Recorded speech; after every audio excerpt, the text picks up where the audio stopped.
Hey everybody, it's Master Gallengeist here, bringing you my review of Hotel Transylvania 3 Summer Vacation.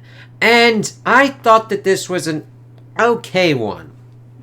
First one set up the world, set up the kind of lore and everything, kind of expanded it in the second one, getting us with Dennis and everything like that. This one does bring in Abraham Van Helsing and the whole kind of Van Helsing kind of bit.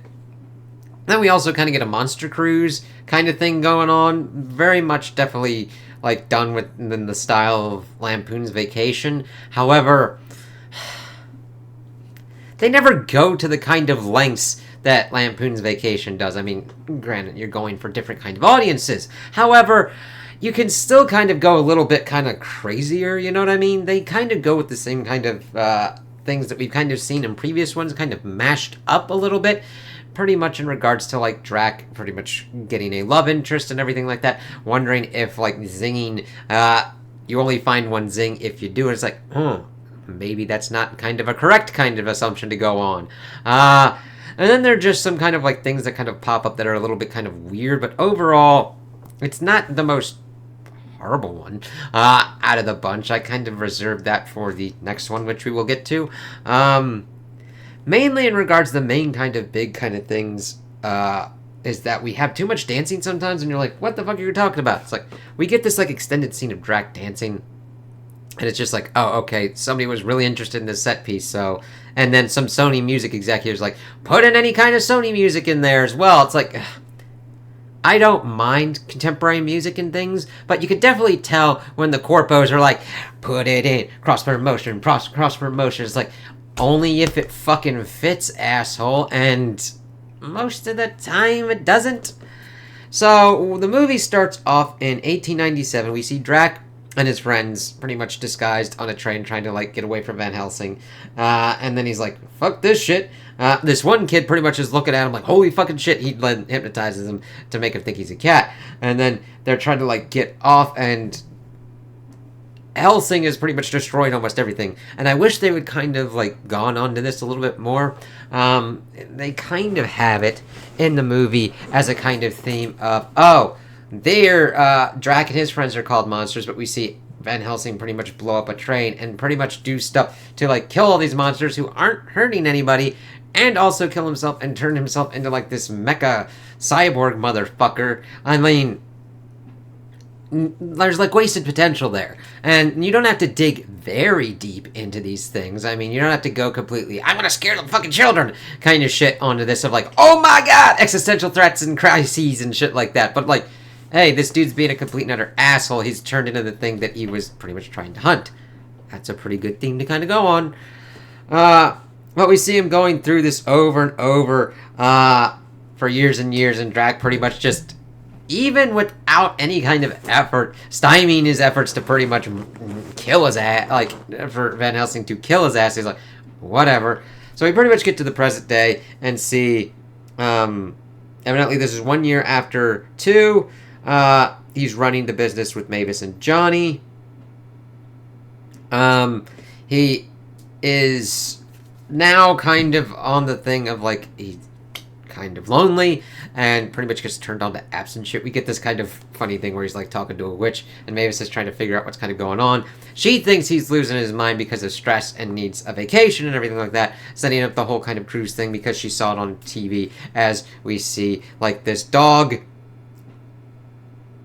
Yeah, there was also a pretty much a wedding thing where we get kind of introduced to the dog as well, Tinkles. Mavis, pretty much, it's pretty much that kind of wedding bit is a pretty essential kind of part, because it's setting up the whole kind of tingle thing and everything, this bride having cold feet and be like, you're into him, right? It's hit you, right? And it's like, okay. And then they kind of go do it. Tinkles kind of pops up with Dennis and Winnie?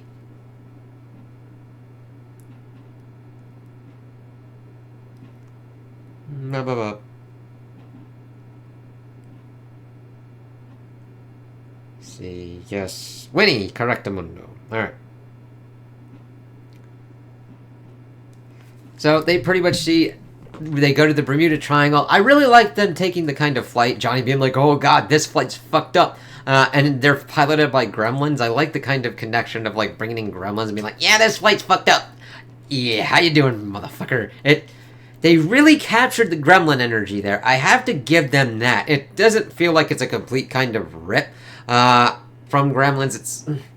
I could see people going like, yeah, you pretty much stole that kind of shit, but I mean, there's kind of gremlins and weird kind of shit in each culture, but I kind of like them getting the kind of energy because I like Gremlins and Gremlins 2. They're a pivotal kind of part of like my horror comedy, black comedy kind of movie franchise, and it also helps that one of them's a Christmas movie, so it's like, yeah, it's during Christmas time. So seeing them kind of do that and do their kind of shit, and then get them to the Bermuda Triangle before setting them off on a boat that suspiciously looks like the Titanic. I almost thought that they were going to call it the Titanic, but it's called the Legacy. They kind of get on there. We see all the monsters kind of just like chilling and going around and doing their kind of stuff. They do pretty much typical kind of shit. We get introduced to the ship's captain, Erica, and that is where Drac has his zing kind of moment, a love at first sight kind of thing, before she like goes down in the bowels and finds out that her great grandfather is Abraham Van Helsing, and they're pretty much doing this to kill all the monsters. However, they have found something that they need to find at the lost city of Atlantis, that it was evidently a monster city, and that a giant calamity happened and wiped out Atlantis. I'm like, ooh, that's kind of cool. I wish they'd kind of dug into the lore more a bit like that, because Atlantis, highly advanced kind of civilization that was lost to the waves, that kind of echoing Hotel Transylvania and everything. There's a lot of stuff that I wish they could have went into more on that. Let's see. It's an intremist destruction. Erica pretty much promises not to try and kill, Drac, and pretty much then goes through the movie attempting to kill him. We get one kind of bit where she's in the submarine as a fish and pretty much just firing on them as they're kind of looking at an underwater volcano, and then like gets shot out at some kind of speed. It was like, okay, sure, that's your like escape velocity mechanism, but it really shot her back to the ship. It's like, oh, and she's like, ah, and then of course the rest of the people, rest of like Drac's friends think that she's really hot for his ass and is kind of talking him into it. As they then pretty much try and go on like a date, she pretty much tries to feed him garlic, succeeds, and it doesn't kill him. It just, he's intolerant of it. Mavis had the same kind of thing as well. We also see that a thing going on with Wayne and his wife is that they pretty much drop the kids off at like a daycare, and they completely not the ramsack, and they're like, we can do whatever we want, and they're doing all this kind of stuff together, and then they pretty much get captured by the Van Helsings and get thrown into pretty much part of the ship. And it's like, it was the best thing ever. We're doing it again next year, because they didn't have to deal with their giant brood. And evidently Erica lost her parents as well, but it's never really delved into, as they were kind of bonding over that. We see that Mavis then figures out that Drac is into Erica. This, of course, is throwing her into a conundrum of the whole thing about zings, and you only find one zing. It's like, what the fuck's kind of going on? Because she's... a thing that is at least presented is that she's warring with her... kind of objective of wanting her father to be happy, but how that sets up how they feel about her mother and what that kind of entails of like what that means for him to move on. Did he not love her? Was she not the zing? I wish they had delved into that, but she's like goes more on to be with wanting Drac to be happy. We also get a little scene where Erica pretty much is like going into Atlantis. We also get introduced to this giant Kraken thing, which kind of opens up a kind of problem, because the Kraken is pretty much the... there's this whole kind of thing in the Instrument of Destruction, which they play a thing, and the Kraken goes crazy. They could have just, like, skipped that part, and if they were already pretty much friends with the Kraken, just ask the Kraken to kill everybody. It's kind of like, alright, sure, but we get to that later. While they're kind of, like, going through... Atlantis. I did like the kind of mustache thing because Erica's able to go through this kind of portal. Drac does the same thing to go through the portal. Mavis goes in bat form and does this kind of like mustache thing. It's like, oh, okay, that was kind of funny at least. And then we see pretty much this kind of a longer sequence where Erica is pretty much doing these traps and Drac is pretty much protecting her. And it's just like, all right, I get it's kind of a dance and he's getting injured and everything. She gets the family heirloom that she tells him about, and then it's really like, all right, cool.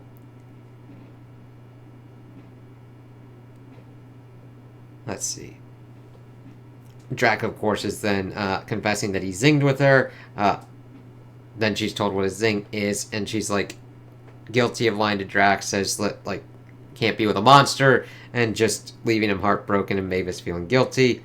And of course, Erica's having feelings. It's kind of it's pretty much similar to what we had in the first one with Johnny and Mavis. So it's like, all right, fine. I know it's a little bit different because Drac's a widower and is trying to move on from his wife's death. However, it's pretty much hits the same kind of beats. That's my kind of issue. I mean, of course, Johnny wasn't attempting to kill Mavis at the time, so there's a little bit of extra kind of like steps thrown in, but it just feels close enough that it's like, all right.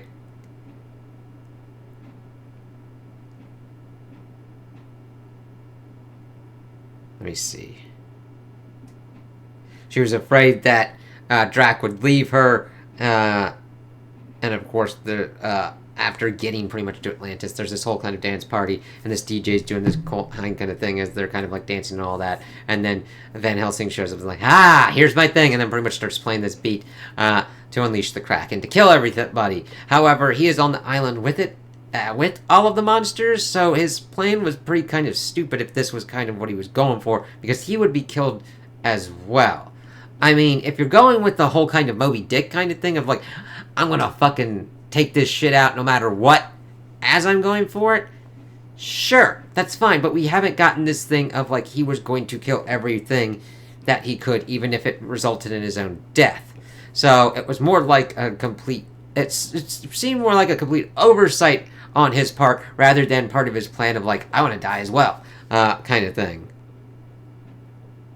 So then we see that Johnny pretty much gets into a DJ off, playing as many kind of like positive kind of hits to get the Kraken outside of the whole kind of mindfuck that this instrument music was being played to him. He does eventually do it. Yeah. The Macarena at the end was the one that like did the whole thing. It was like, all right, cool. The music rips itself apart, and we see that Erica pretty much helps Drac out, pretty much setting up that her and him are together. Van Helsing pretty much almost gets like killed, falling off of a thing, but Drac is able to save him, and they kind of get together for that. And his apology was pretty much to give a full refund for the cruise. I'm like, yeah, you attempted to kill them all. And then we also get Drac proposing to Erica in a kind of tongue-tied kind of way with a kind of like little Black Widow spider. That was actually a pretty cool kind of thing. But he was pretty much tongue-tied when introduced to her for the first time. And she's like, oh, it's Transylvanian, I guess. And does the same kind of thing as everybody's like, hey. And that's pretty much where the movie ends. So mainly it was kind of the plot things of like what was going on with the Kraken, and Van Helsing pretty much getting into a position where it would kill him, his great-granddaughter, and everybody. Like, if that was part of his plan, that's fine. However, it felt more oversight-ish. And then, of course, we just get longer kind of sequences of stuff that just didn't feel like it needed to be there for me. Or it's like, alright, I kind of wanted them to dig more into the monster, like turning yourself into a monster and hunting them. The whole bit about Zing's and Mavis's whole kind of bit. I wouldn't mind if they had focused more also on Drac, of like him wrestling with these feelings, what it kind of means, because it's more kind of just surface level. And it does, I know it's more aimed towards children, but that doesn't mean that they're stupid or need to have like the barest minimum kind of plot. I mean, there's children movies and everything that have been done before and that'll be done after that really are like, what the fuck? You like see it as a kid and you're like, oh, okay, and then you're like, whoa, this is deeper than I fucking thought. And as an adult you're like, whoa, what the fuck's going on here, kind of shit. My thing is, it had potential with this stuff going on and could have either really gone for these kind of heavier kind of things, which didn't need to go into complete heavy territory, or gone completely and utterly kind of crazier and wackier of what was going on. Blobby had like a blobby son and a blobby dog to like complement the whole Tinkles thing, as Dennis and Winnie were pretty much trying to get Tinkles to come with them on the cruise, dressing him up as a dude, saying, this is Bob. It's like, alright. Yeah, decent enough. I wouldn't, like, if you're into this series and everything kind of going on spooky style, I think it's a decent enough one for kids and adults to watch and not be completely, like, at each other's throats. Like, this is completely and utterly insane. It's like, at least it's not 35 hours long, motherfucker, and as boring as watching paint dry.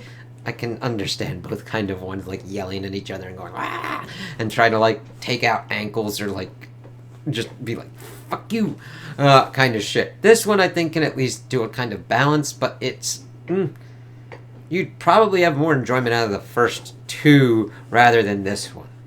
So those are my opinions on the movie. Tell me what you guys think in the comments below. If you liked it, if you didn't like it, if you agree with me, if you disagree with me. Also like and subscribe, and I hope you have a good day.